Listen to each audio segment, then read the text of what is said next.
President Trump laid out a 4-point immigration plan in his address. Congress is under pressure to meet a March deadline to address the dreamers, those immigrants brought to the country illegally as children.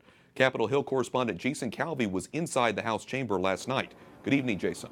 Good evening, Wyatt. Now, Democrats last night said no to some of the president's immigration proposals. I had the chance to catch up with lawmakers right here, a few hundred feet from where the president spoke.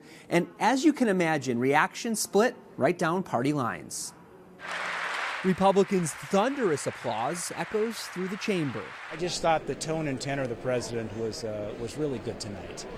He really focused on the greatness of America as told through the stories of ordinary American people.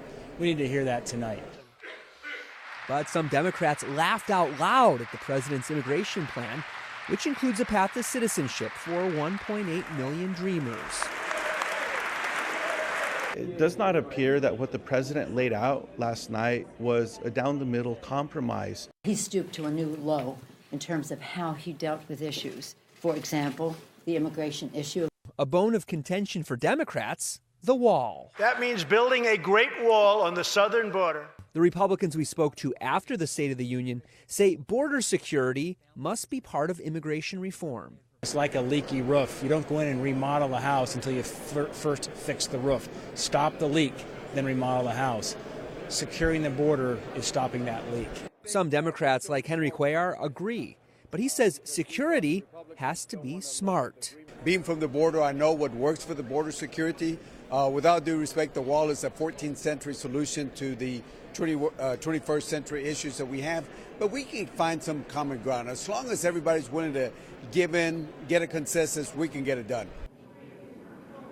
And that Texas Democrat tells me there's no way Congress will reach an immigration deal in time for the next government spending deal. That's February 8th. But he says he's confident they can reach an immigration deal at some point. Wyatt? Jason, you spoke with so many lawmakers about the State of the Union. What about people at home? What's the reaction there? Well, Americans who tuned in pretty much liked the president's speech. A CBS poll finds 2/3 of Americans say the speech made them feel proud. And 8 out of 10 Americans said it felt like President Trump was really trying to unite the country. Now, CBS does point out that the people who watch the president's speech do tend to lean toward the president's party.